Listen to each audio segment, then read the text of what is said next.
Alaroye máa wí o. Tinubu ránṣẹ́ ìkíni kú oríire sí ààrẹ Amẹ́ríkà tuntun. Pẹ̀lú bí Donald Trump ṣe wọlé ìbò gẹ́gẹ́ bí ààrẹ ilẹ̀ Amẹ́ríkà lẹ́ẹ̀kejì, ààrẹ orílẹ̀-èdè yìí Aṣíwájú Bọ́lá Ahmed Tinubu ti ránṣẹ́ ìkíni kú oríire sí i. Trump tó jẹ́ ààrẹ 47 nílẹ̀ Amẹ́ríkà ní Tinubu ní inú òun dùn, bẹ́ẹ̀ lòun ṣetán láti rí i dájú pé àjọṣepọ̀ láàrin orílẹ̀-èdè méjèèjì dúró re sí i tí àǹfààní rẹpẹtẹ yóò sì ti bẹ̀ jáde.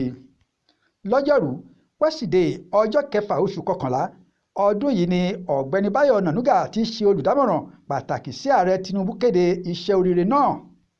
Nínú àtẹ̀jáde tí ó pe àkọlé rẹ̀ ní ààrẹ Tinubu kí ààrẹ Trump tí wọ́n ṣe dìbò yàn kú oríire ló ti ní lápapọ̀ a lè jọ fọwọ́sowọ́pọ̀ lórí ètò ọrọ̀ ajé kí a mú ìgbélárugẹ bá ètò ààbò àti àlàáfíà àti ìdojúkọ àgbáyé tó ń pa àwọn ọmọ orílẹ̀-èdè wa lára.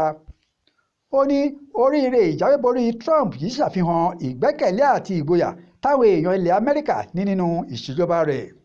Bẹ́ẹ̀ ló tún kí àwọn àjọ elétò ìdìbò ilẹ̀ Amẹ́ríkà kú oríire lórí èròǹgbà wọn láti mú ẹsẹ̀ ìjọba àwa ara wa dúró.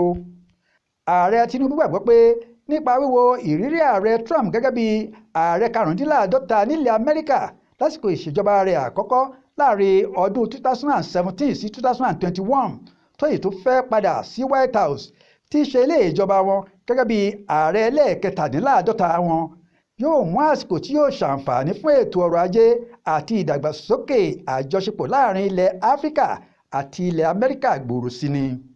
Bákan náà ni Tinubu ní òun mọ ipò agbára ipò àti àṣẹ tí ilẹ̀ Amẹ́ríkà ní láti darí gbogbo nǹkan tó ń lọ lágbàáyé àti pé òun mọ̀ dájú pé lábẹ́ àkóso ààrẹ Trump yóò mú gbogbo àgbáńlá ayé débi àǹfààní àti oríire.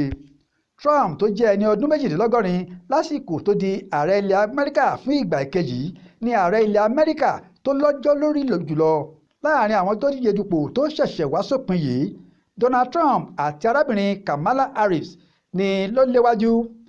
Ìdá 51% ni Trump ní nígbà tí Harris tó wà ní ipò kejì ní ìbò ìdá 17.5% 47.5%. Monísọ́lá Sàká ló ṣàkójọpọ̀ ìròyìn fún Alaroye online television. Ikinni ló kà á sí etí gbọ̀nyìn.